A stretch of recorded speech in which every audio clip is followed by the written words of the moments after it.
Hey everybody, this is Joe. Thank you for watching my Giga-Texas construction update video. Well, you might have heard Tesla has canceled DOJO. So what happened? Where does Tesla go from here? And will this affect Giga-Texas? Let's discuss. In addition to confirming that the DOJO supercomputer effort has been shut down, it's instructive to remind everybody that all along Elon has stated that this might not work out. Now, he goes on to confirm that it doesn't make sense for Tesla to divide its resources and scale two completely different AI chip designs. With the upcoming AI 5 and 6 and subsequent chips, they'll be excellent for inference and probably pretty good for training. Talked about using them in a supercomputer cluster and using many of these chips onto a board and maybe reducing complexity and overall cost. And of course, the difference in real-world performance of the AI 5 chip, which will be used in inference in the vehicles and probably Optimus over AI 4, is staggering.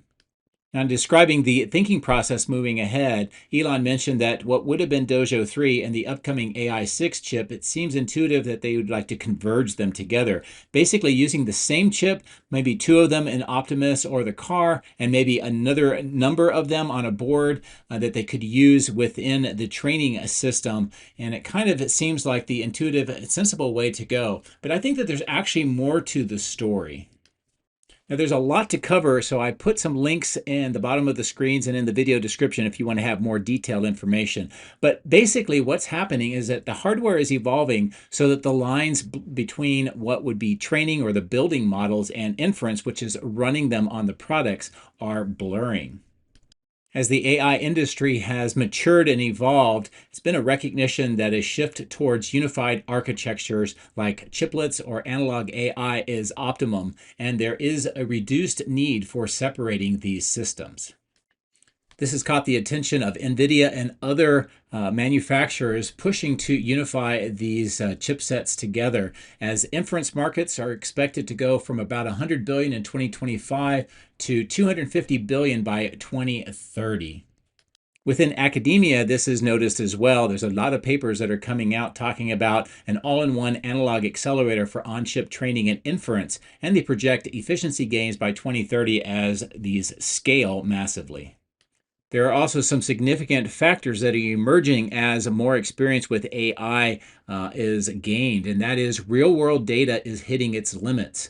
And it could be privacy regulations, scarcity, or quality issues. So synthetic data is going to be stepping in, and that is going to grow huge over the next 5 years.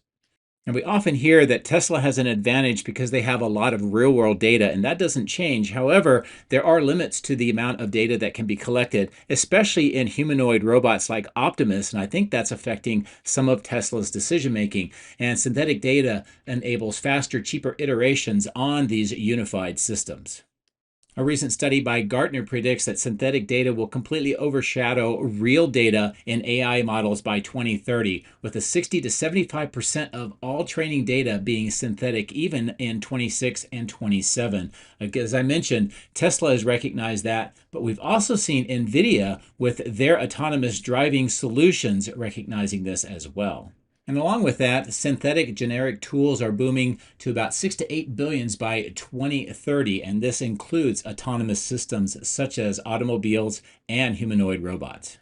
Along with that, other studies like IBM and McKinsey have shown that this synthetic data is going to address data exhaustion. In other words, trying to get actual real-world data is going to become more and more difficult. And still others see synthetic data as the future because it can be bias-free, scalable, while mimicking real-world distributions. And that could be scalable very easily. Now, by 2030, it could replace all real data, or at least much of real data. The biggest concern is the model collapse, with its over-reliance and a need to mitigate that through hybrid approaches. So actual real-world data will still play a big role, and I think that's to Tesla's advantage. So looking at the bottom line, unified hardware lowers barriers for synthetic data workflows and it accelerates AI from edge devices to clouds. There are big changes expected over the next 5 years. 20 to 30% of data will be synthetic by 2027, rising to the majority in 2030, and hardware markets hitting $400 billion. Unlike some who see the DOJO cancellation as a failure, I actually think that this shows agility on Tesla's part by pivoting to converged chips amongst NVIDIA's dominance for one, and also adapting to data shifts and hardware realities for efficient scaling. Of course, there are risks with this approach. Hallucinations in the synthetic data sets is one of them, and industry needs to push for standards to ensure reliability. Again, I think this is where Tesla will shine by having a rich source of real-world data in addition to their synthetic data and the chipsets that combine inference and training. So bottom line, I think Tesla saw the writing on the wall. They realized they had to make this tough strategic shift, but it wasn't without gaining a lot of experience through the DOJO program. I think also this shows that agility and ability to change course as facts on the ground have changed.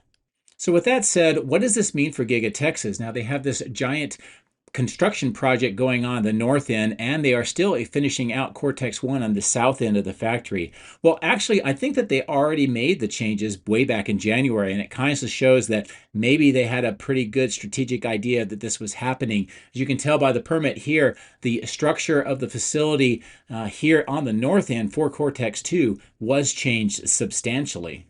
And this included combining 3 separate facilities into the one that we see being constructed now, and what appears to be some significant changes to a cooling system. As far as the work on Megapack 2, I think that's still needed, and it will continue as this helps with power fluctuations in the various data centers here at Giga-Texas, particularly Cortex 1 and Cortex 2. Along with that, I expect the expansion of the electrical switchyard to continue as planned. The power demands for the data centers, in addition to the factory continuing to build out production lines and adding more equipment, demand this, so I don't really see that changing either. So bottom line, I don't expect to see too many visual changes to the facilities under construction right now. Over time, as the AI6 chips begin to scale, they might have some changes, but that will probably be later in the decade, so nothing immediately.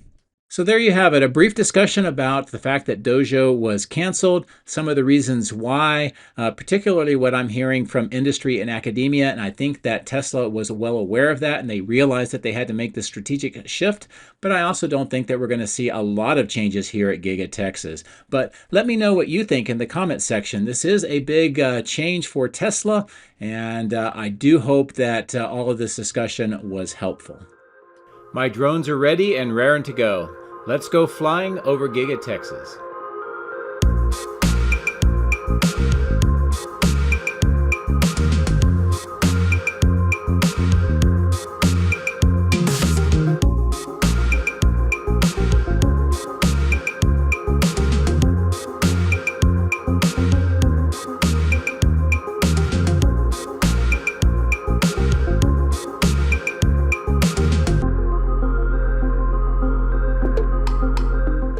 Well, good morning from the east side of Giga-Texas. It's a beautiful early morning with great lighting, and we're going to start here at this material staging yard. Not only do we see a lot of those pipe segments and the steel corrugated pipe for the underground water management system, but there's a lot of crates that have been delivered too with the blue tops. And I think that's more production equipment, which is great to see. Now I'm going to stay on the east side, pull away a little, give you a great view of the east warehouse on wheels in the top right of the screen. And then here at the middle and bottom of the screen is the recycle yard, where they recycle a lot of materials, and this is what it looks like here today. Now there's also a lot of workshops. You can see them pretty busy in the center of the screen, and with the lighting, a great view inside. And that's where a lot of the pipe segments are being modified and fabricated that are being stored in that material staging yard by the parking garage. I thought I'd also just take a look at all the other workshops, materials, some of the scaffolding items here at the bottom of the screen, and also just some of the equipment that is being stored on this side of the site. Now, all of this is, of course, temporary, and eventually it will be replaced with maybe some new construction. Now, what I'm showing you here is all of these trailers. If you look at the ground, you can see where other trailers used to be. This is where the main contractors for building Giga-Texas have had their offices. And as you can tell, that is continuing to decrease in number as well. And I think overall we're going to see much of these items here once the major construction is completed with the inside of what's going on in Giga-Texas and around the perimeter here and over where Cortex is we're going to see a lot of this being cleared out, maybe sometime in 2026. As I continue to fly over towards these trailers at the bottom of the screen, there's this fence-off area with where I think is going to be more scaffolding parts. We also see some other items next to the Tesla Road extension. And as we turn back to the east side of the cathode building, wanted to spend a little time here at the crash test facility. We can tell that the crash test wall has been placed next to the fan and underneath those black curtains. We see a lot of vehicles that have been crash tested, still a lot of Cybertrucks as well, but we also see Model 3s, some Model Ys, a couple of Model Xs, and of course these covered items. Now, my previous video, people were asking maybe these were Cybercabs or maybe some other different model. It's hard to tell for sure, but with the moisture on the covers, this gives you a great view of what it looks like. And at least most of them to me look like they are Model Ys. Perhaps maybe it's the new Model Y longer version. Maybe they're doing some crash testing. It's really hard to tell with those covers. But anyway, I thought I would try to give you those views. Now, as I continue to maneuver around, you can tell with the lighting, some great view on the inside here in the north part of the crash test facility.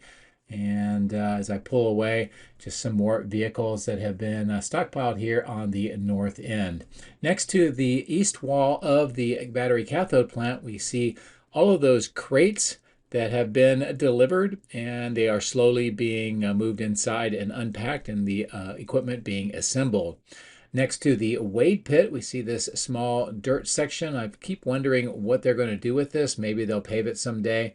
Most of the water is out of the wade pit, and this is just a really good view of what is going on this side of the site. Now, as we pass over the cell testing lab and the steel corrugated pipes being stored, I did notice that there's continued operation here where the dirt is being picked up and put into the dump trucks and then moved to the construction site near where the switch yard is being extended, and also between the Cortex 2 and the electrical switch yard. This is what it all looks like today. There's still some elevation to the dirt, so there is still much that could be used for that construction site. And we're going to see where that dirt is headed a little later in the video. But here's a great overall view of the site with the main factory in the background, the parking garage on the left, of course the cathode building, the die shop, and Cortex 2 that is under construction. I really do love the lighting here today at this time. I'll try to keep the drone facing towards the west as much as I can to maximize the light. But it really shows a lot of that work here on the east side of the Cortex 2 building. As I come down into the shadow to try to help mitigate some of the light from the sun, I wanted to show you what the cooling plant or the chiller plant looked like today at a little bit lower altitude. You can see some of the pipes and manifolds on the ground level and the temporary stairs. Of course, the Evapco fan units and the vaporizers. I was trying to see if there was any kind of condensation on the vaporizers, and at this point, at least this angle, it doesn't look like there's much. Maybe the one that's nearest to the wall. As I turn back, this gives you a great view of some of the materials that are being stored here on the north end of the die shop. Of course, this is finding its way slowly into the die shop as they do some additional work and equipment installation in that facility. As I fly back towards Cortex 2, I did notice that there's these multiple fenced-off sections that have been erected now. Looks like they have some concrete blocks in the middle also. And I'm kind of curious to see if there's going to be just some more materials that are stored in this area, or if it's going to be having a different function. But this is what it really looks like at this lower altitude here with those three fenced off sections. On the north end, this is what that earthwork looks like with the drainage ditch onto the right. Of course, the work on the north end of the factory. Seam sealers being added to the blue panels initially, and then of course they'll put another large amount of that seam sealer, then the texturized coating, and then They'll follow it up with the white stain. And this is what it looks like here in the middle part of this building. The trash chute looks like it's being used a lot for the materials that are going on the roof. And at the bottom of the screen, we see some rebar cages that have been put together, and that may be being used on the inside of the building. As we come around the light posts and stay a little low, we can tell that a lot of the materials that were stationed here on the ground have been moved up to the roof. And with the view here, you can tell that the work to install all of those insulating panels and that weatherproof membrane is definitely picking up some speed, working from the south to the north. And this perspective gives you a great view of all of the items and the workers that are busy today. I'll zoom in. You can see that section with the buckets. That's where they're getting ready to start installing the insulating panels, those kind of tan panels. You can see that they're being laid out and ready to be installed. And then they have like a line, and they do it in a really quick, almost assembly line fashion. And as I zoom back out, this southwest corner shows the entryway, the work that's being done around the main opening. Also, the forms for this wall on the outside, and on the inside you can see that kind of retaining wall as well. Most of the ground looks like it's still dirt, so I don't see much work on the interior slab, at least from this perspective. But as I maneuver around, this gives you a great view of what this retaining wall looks like. Also, you can see that kind of cube sitting in that trench with the gravel. This is part of a water system that is being installed. And as I pan back to the north, you'll see some of that work underway. Some more of those concrete boxes, the concrete pipe segments here at the ground.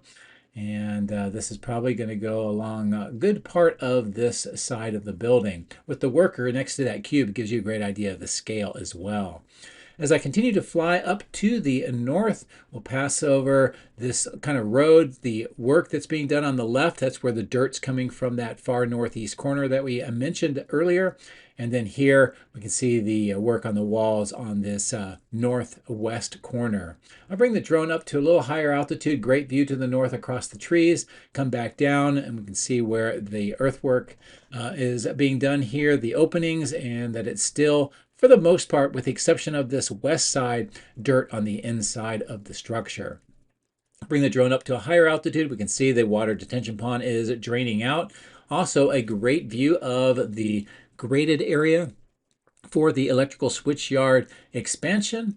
And it looks like some equipment is now being delivered for the very first time. So I'll bring the drone down lower. We'll get some closer views of what is being delivered. This appears to be the very first delivery of items that are most likely going to be part of the vertical assembly of equipment here on the switchyard extension.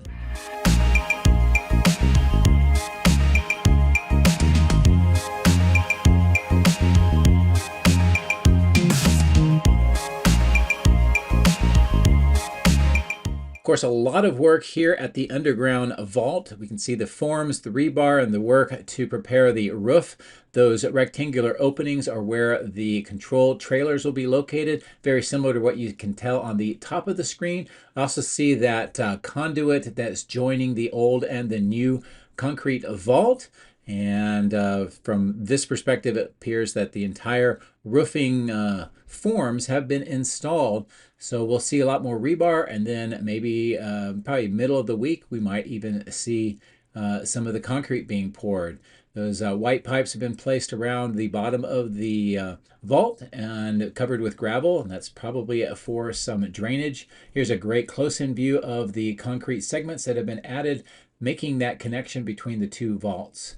As we look at Megapack 2, this is a great shot here from the north, that kind of control trailer on that north raised platform, and then all of the Megapacks and transformers And pretty much what this system looks like right now. As we cross over the old trailers that are the temporary offices getting ready to be moved to the new ones on the left-hand side of the screen, I wanted to show you this view of the trench boxes and trenching that is underway. They're most likely going to be connecting pipes underneath Tesla Road and over to where these new trailers are located. In addition to that, we can see the kind of drainage grates where the black small silt fences are and the gravel or the stone is in these squares next to the excavation.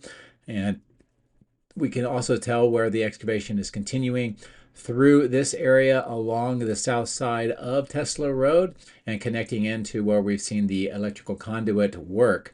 Looks like most of that is completed. They're getting ready for some more of the concrete onto those conduits here, and some of the trenching has been filled in.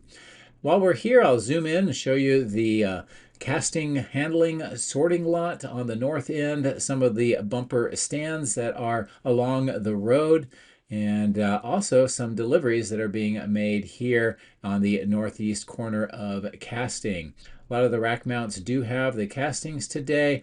Some of them are Cybertrucks. A lot of them are Cybercabs here. And then as we continue to maneuver towards the south, we'll see more Model Ys. A great view of the melt plant. And on the right is the equipment that's going to be assembled for another one of the furnace loaders that we can see passing off to the right. The baghouse filtration plant looks pretty close to being operational with just a little bit of work being done on it, more castings for Model Y. And then here at this temporary platform, we can tell that a lot more equipment has been brought in, unpacked. We can see the remnants on top of the platform and on the truck next to the wall getting ready to be moved off for recycling. There's some other equipment that is being put onto that asphalt near the right-hand side of the screen. And as we come in toward the secondary main entrance, a couple of things to show you. The solar panels on the ground for the entrance for the employees. That new kind of covered entrance with plastic and plywood next to the wall and the glass. A lot of materials on the inside of the glass. And then on the ground here, many more pieces of equipment, much of which is marked and looks just like what we'll see on the southwest corner on the other side of the highway, where more of that's being delivered today. Here we see some of that equipment being delivered by the yard trucks and some of the boxes off to the left. And this is all coming from that material staging yard on the southwest corner of the site and being moved into the factory. And you can see some of the markings on those crates. I kind of wish I knew exactly what these were, but they look like they're destined to go into where those temporary platforms are. And then a look along the east side of stamping, all the way down to the south, where we can tell those yellow panels have been added onto the steel studs to finish off that southeast corner of the factory. Now, while I'm here, I'm going to take opportunity and pass over the power lines, bring the drone down and show you these 10 enclosures that are part of a new HVAC system for the body in white being installed now. The lighting is perfect so we can see into the structures. And it looks like maybe 6 of them are mostly finished here on the north, and then the ones on the south have a lot more work to be done. But this is what they look like with some of the panels on, and it's basically just a big enclosure, maybe for cooling as well as those smaller ones nearby.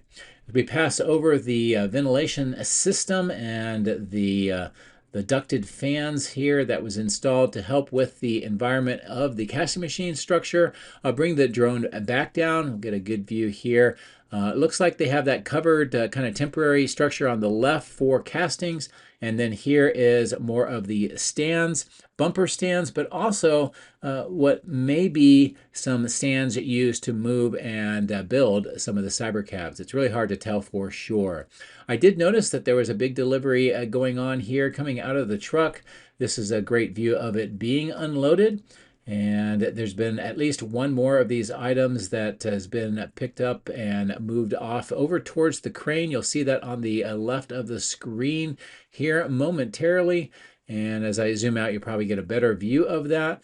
But it's actually being lifted up onto that 4th floor platform. As I bring the drone back down, fly around the northwest corner, you can see that new perimeter fence next to the sidewalk and how much it has extended all the way to the south towards the flagpoles and how it's wrapping around that parking lot. As I get here at the 4680s, I thought I would zoom in, try to get a view of what's underneath these blue plastic wraps. It's really hard to tell.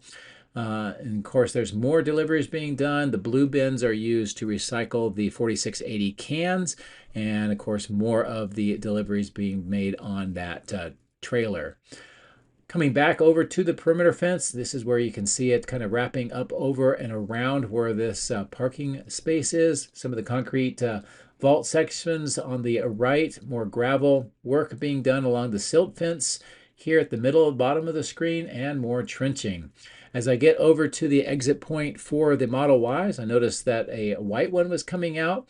And if you take a look at that and get kind of an idea of the timing, there will be another one coming out of the site here very quickly. Also, you can see the load levelers that have been installed in the two receiving doors on the left. And as I mentioned, there's another one of the Model Ys coming out, clearly self-driving. And this is just becoming commonplace now. They all are like this, and they're all being driven over to the west side. And this is how it negotiates this corner. And I'll just give you a quick view as it drives to the south along this road, headed over to that west side. Now, as we pass the flagpoles, we can see that there's some vehicles being stored on the ground next to the flagpole bases. Here's some more trench boxes and some pipes that are being ready for installation. Of course, the grass kind of seed mix on this mat for the erosion control and to encourage grass to be growing here. And of course, more trench boxes and pipes along the right side of the screen. While I'm here taking advantage of the shade of the building, give you a view of this opening and the lane coming out from underneath. This goes all the way past the cyber tunnel on the inside over to the east part of the factory where there's another opening.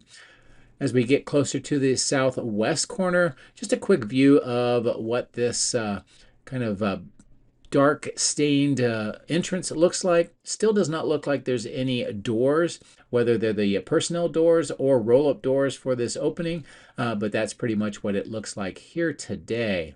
As I pull away, this is a great view of the corner of the building and the south side, where we've been seeing some work around the tunnel segments, but I also wanted to show you the work that's going on south part of the River Road, and that's what it kind of looks like, more trenching underway. And as I continue to maneuver towards the west, I noticed that there was a tent next to the fork statue. And let me maneuver the drone here. I'll look down. You can get a good view of the work that's underway. The kind of the underlying mount structure for the fork is visible here, as well as some of the trenching. And this is what it's looking like today. I think they're going to be preparing a more formal base for that fork here, and that is the work that we are seeing. So I'll continue to watch this as it develops, and we'll get a better idea of what this is going to look like when it is completed. Kind of pan the drone up, get it to a higher altitude, and take a look at the south side of the entire facility and how it looks today.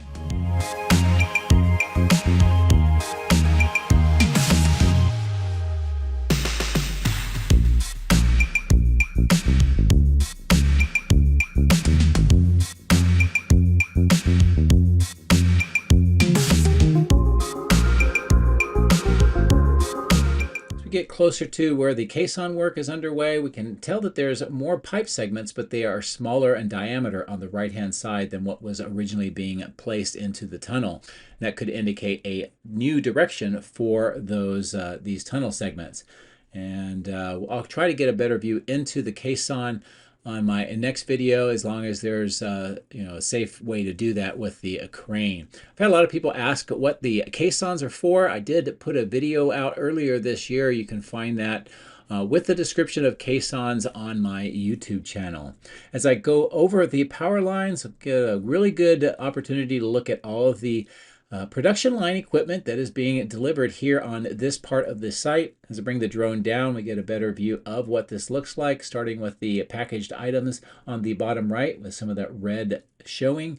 More of the steel pipes and parts here that are being used for floors and mezzanines inside, plus a very large stream of trucks. And they are gearing up for being unloaded. And a lot of these materials are being placed here. Now, this is the same kind of material that we've been seeing over on the east side of the factory being loaded up onto those temporary platforms. This looks like more of the silver wrapped items, and we can see that all around the entire site, plus some wooden crates that are being delivered. Now, I'm making a little bit of a speculation here, but I think it's not ungrounded, as a lot of this is supporting the Cybercab production lines. And you can get a sense of what all is here. It's everything from platforms to crated equipment to robotic assemblers to a lot of other items. And it's very similar to what we have seen within the factory for other production lines. So this is what all of this looks like, and it's not staying here very long until it's moved over to the factory. The transformers really haven't changed in number in a while. This is what it looks like today, and of course more trucks at the bottom of the screen getting ready for unloading. I wanted to look at these crates and try to get an idea if we can get some clues on what they are. It's really hard to tell. As you can tell with the red marking, that's what we saw on the east side of the building. But as far as manufacturers, it's really, I don't know, I don't think I got enough closer views or higher resolution views to be able to tell for sure. But if you happen to know, put it in the comment section. I'd appreciate that. As we cross over the power lines and come down lower, one of the things that I can tell is at the bottom of the screen there was a bunch of pipes and manifold segments. Those are gone. Here it looks like there's still many items for that stamping press that's destined for Giga Nevada, waiting for their turn to ship out. And of course, more of the items in that center section that's kind of fenced off. And a lot of that we've been seeing going into the 4680 cell portion of the factory. As we look around the rest of this material staging yard and some of the workshops, this is what this part of the site appears like today. Transformers really haven't changed the numbers recently, so I'll just continue to watch that to see if either more are leaving the site or more are arriving. As far as the outbound lot, we do see many of the vehicles starting to show up since it's beginning of production again for the week, and many of these are ready for transport, as you can see with the trucks. We can also tell that Cybertruck production, at least in groupings, seems to be continuing. There's a group of, I don't know, approximately, 4 groups of 7, so 30 of them roughly. And we see more being prepared here on the south end with the superchargers, and of course more of the Model Ys in line here, doing some of their final checks and also doing some test driving on the test track at the right. And all of these are getting ready for movement over to the outbound lot for shipping. Now, while I was here, I thought I would zoom in and show you what the new wash rack appears like. That's that green structure with the white top. And a great view with the lighting of what that appears like inside. And you can even see some of the pressure washing wands that have been installed. The floor looks like it allows a pretty easy amount of the water to drain through, and then of course the underground section to reclaim all that water. As I mentioned, more Cybertrucks. There's a big grouping starting to amass here on the north end. All of these appear to have the tonneau covers, which suggests that they are not the rear-wheel drive. I haven't actually seen very many of them, to be honest, since they were announced. There was a couple of groups that were made, and then since then, really haven't seen them at all. On the north end of the end-of-line facility, this is what it looks like here today. Of course, more of the Model Ys arriving, driving autonomously into these 4 lanes, and getting ready for their time in the end of line and preparing for that shipping process. And with the production gearing up again today, I think that we'll start seeing that outbound lot filling up as the week goes on. So I'll bring the drone up to a higher altitude. We're looking back to the west. We're going to fly over the main factory and try to give you kind of this grand tour of the facility and all of the sites that we visited today. Of course, downtown Austin is the upper right. Very beautiful with the lighting that we have today. And of course, many of the sites that we flew over at a lower altitude earlier in the video. So that'll bring us to a close for today. I hope that the discussion about the DOJO at the beginning was helpful and everything else we saw in the video. Take care.